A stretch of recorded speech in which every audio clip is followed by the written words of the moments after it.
氣促啦、痰多啦、長期咳嗽，有機會可能係慢阻肺病嘅。慢阻肺病咧，除咗對健康構成風險之外，對我哋嘅生活質素同埋情緒都好有影響㗎。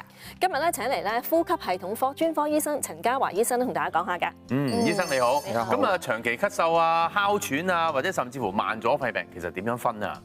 嗱，其實咳嗽咧係一個好常見嘅病徵嚟嘅喎，咁但係本身咳嗽咧都係一個身體嘅自然反應啦，因為身體想將氣管裏面咧嗰啲分泌物啊嗰啲排除啦。咁但係當如果咳嗽多過2-3個禮拜嘅時候咧，咁我哋就要小心啦，可能啲慢性肺病，例如哮喘或者慢阻肺病咯。係，咁喺圖片嗰度咧，我見到有啲咩叫普通咳嗽啊，咁呢啲有咩嚟㗎？係咯。嗱，其實咳嗽咧就有一個好籠統嘅名詞嚟嘅，因為都係啲病徵啦。咁但係其實主要咧，我哋都係擔心有2個毛病嘅，就係哮喘啦同埋慢阻肺病啦。咁其實哮喘咧，通常啲病人咧都有遺傳性嘅喎，咁即係可能佢爸爸啦、媽媽或者兄弟姊妹咧，佢都會有啲類似嘅毛病嘅喎。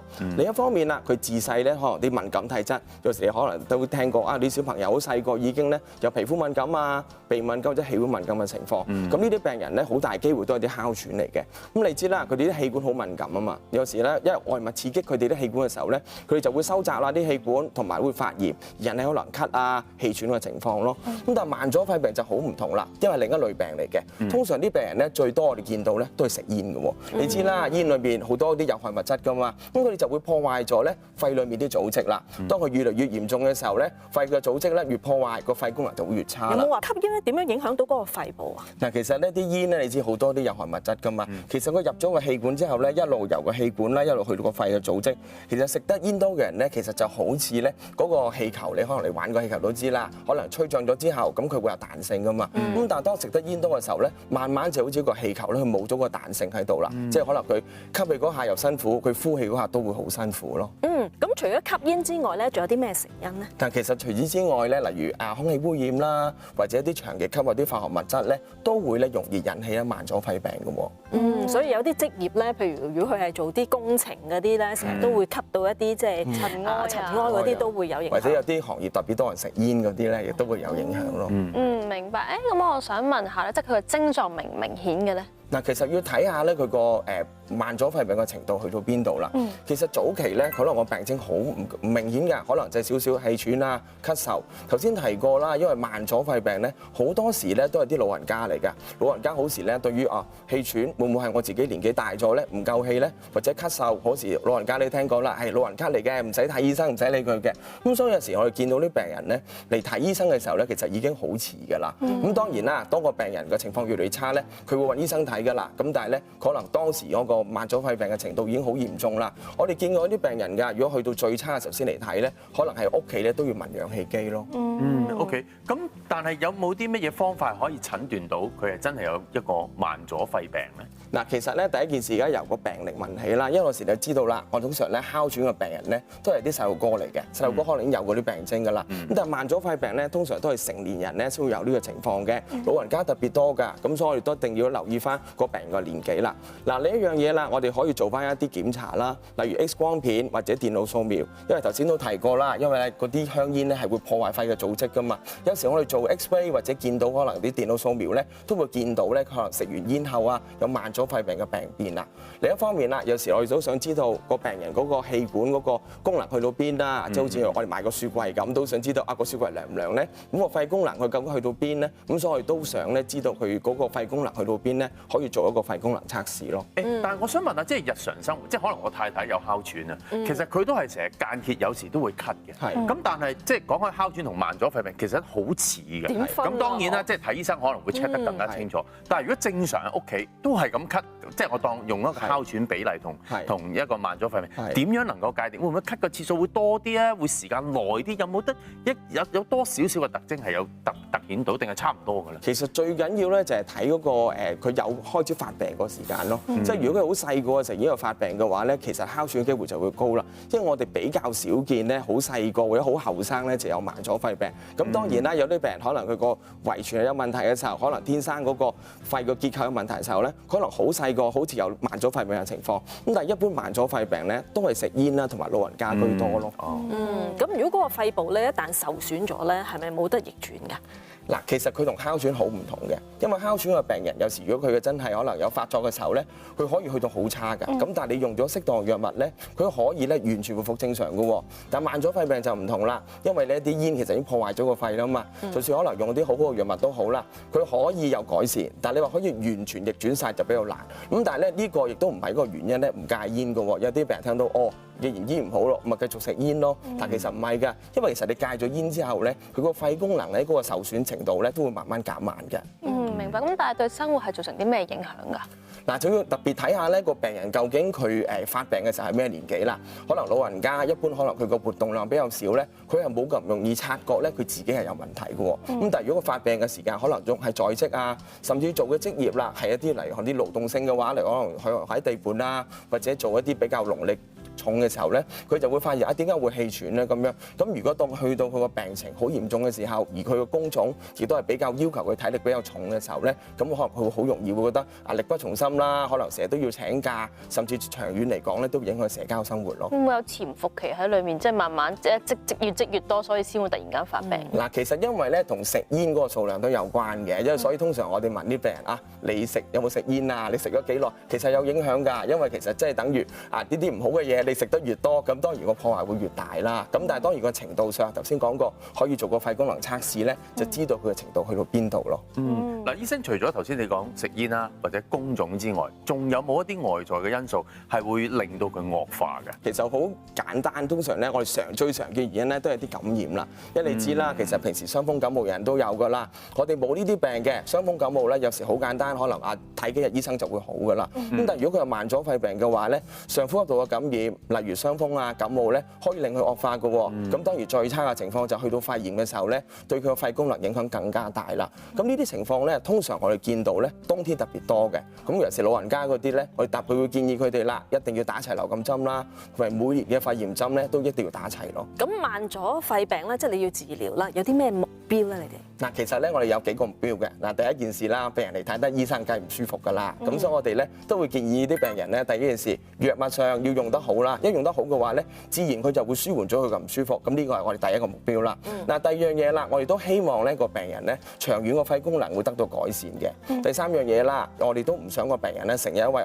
急性惡化啦，要去衝急症室啦咁成。咁所以咧呢3個目標咧係我哋通常醫呢個慢阻肺病咧最常見嘅情況咯。咁現時有啲咩治療嘅方法去醫呢一個慢阻肺病嘅？第一件事咧，一定要戒煙啦嚇，戒煙一定係最重要嘅事嚟㗎啦。嗱，藥物上咧，其實咧最主要都係一啲吸入式藥物㗎喎，就好似台面上呢3種咧，都係啲好常見嘅吸入式藥物。因為吸入式藥物咧，佢會直接去到氣管嗰度㗎，咁當然啦，佢個效用會更加直接啦。佢對於嗰個即係其他器官嘅副作用都會比較少嘅。嗱，藥物上咧，主要我哋分為2大類嘅。嗱，第一類咧就係啲叫氣管擴張劑啦，顧名思義，擴張氣管，舒緩病人嘅氣喘啊唔舒服啦。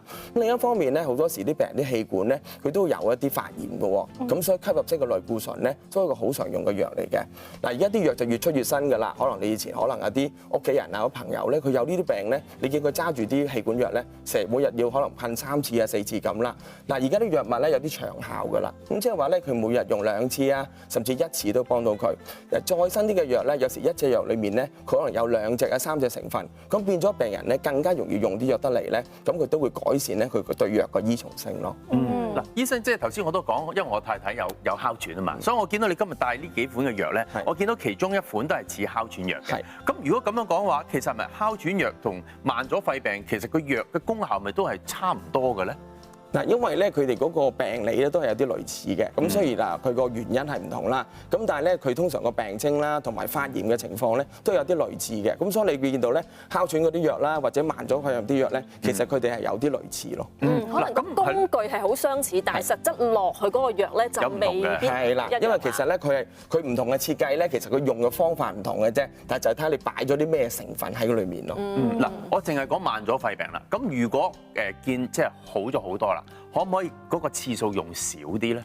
嗱，咁當然可以啦，咁但係呢個咧一定由醫生決定㗎啦。嗱，因為通常咧個病人初嚟到睇醫生咧，一般咧我哋見咧都係比較嚴重㗎啦，即係佢唔嚴重都唔睇醫生㗎嘛。係啊，咁所以咧第二樣嘢啦，我哋通常咧都要見到病人一定要翻嚟覆診啦，因為有啲病人你知啦，用咗啲藥用到覺得啊好啲啦，佢就自己唔翻嚟啦。咁所以咧睇醫生同埋一定要覆診咧係最重要。醫生一定會睇翻個情況有改善嘅話咧，就自然咧都會同佢減藥咯。咁有冇機會係連藥都可以唔需要咧？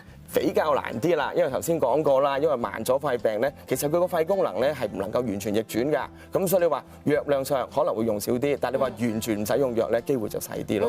咁喺咩情況之下咧係需要做手術咧？咁其實咧你知啦，慢阻肺病嘅病人咧，其實佢個肺咧有時有好多大嘅氣泡㗎喎，咁你氣泡有時大到咧，即係可能壓住咗咧一啲比較正常嘅肺組織㗎喎，咁令到個病人有氣喘啦。嗱另一方面啦，有時嗰啲氣泡咧會好大啊，大到咧有時真係會穿㗎喎，咁我哋咧臨床叫做氣胸啦。當病人一有氣胸嘅時候咧，佢可能會覺得氣喘啦、胸口痛啦，甚至可能會有生命危險㗎。咁喺呢啲情況咧，其實我哋可能咧真係會考慮會做手術咧，將呢啲氣泡咧去除咗佢嘅。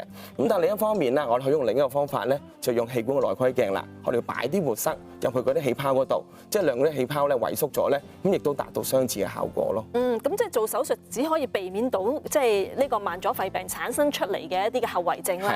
咁但係就唔可以杜絕佢唔需要即係做咗呢個手術咧，就我連藥都可以唔使食㗎啦。應該就唔會啦。明白。咁我想問下患者喺治療期間，佢哋有咩需要注意㗎？嗱，第一件事啦，一定要戒煙啦嚇。有啲人即係我用咗啲藥好啲㗎，佢就諗住好啲啦，咁我又食翻煙啦，呢個絕對唔可以啦。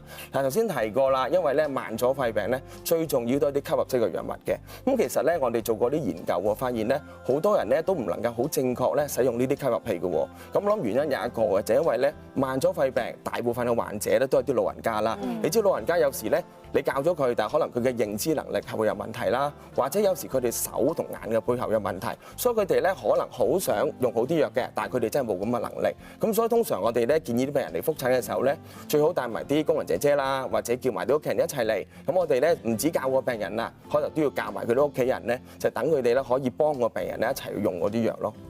嗱有冇啲咩 tips 可以即係俾一俾大家？明白嗱，其實咧好多時咧，好多慢阻肺病嘅病人咧，佢覺得自己我有慢阻肺病啦，我有長期病啦，咁佢哋會自然咧減少自己嘅活動嘅喎。其實係唔應該嘅。其實適當嘅運動咧，對於個病情咧，其實都會有幫助嘅喎。咁好似好簡單，有時啲吸氣呼氣嘅運動啦，或者少少鍛鍊肌肉嘅運動咧，都會對嗰個病情有正面嘅影響嘅。嗱，所以我通常咧，如果有時新症嘅病人啦，我哋都會建議佢哋咧做一啲嘅所謂復康治療啦。嗱，復康治療咧，其實有醫生啦、護士、物理治療師、職業治療師同埋咧營養師咧一齊去幫手合作嘅。咁除咗一啲藥物上嘅建議之外咧，例如物理治療師咧可以咧俾佢哋一啲意見，例如佢嘅情況適宜做咩運動啦。咁有時啲病人可能去到好遲嘅情況啦，可能沖個涼都會覺得好辛苦嘅時候咧，有時你屋企上可能個設計上可能咧少少改動咧，都會對佢有幫助。呢個營養師亦都可以俾翻意見佢哋啦。食咗例如某啲食物嘅話，可能啲肌肉會多啲嘅時候咧，吸氣都會容易一啲咯。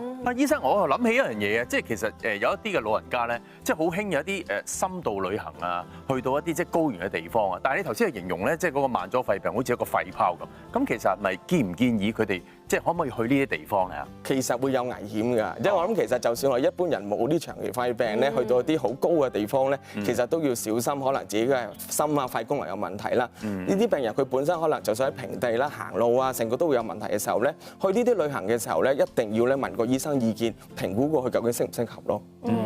係啊，今日真係唔該晒你陳醫生嚇，所以咧即係有疑問嘅話咧，就真係要請教一啲專業人士啦。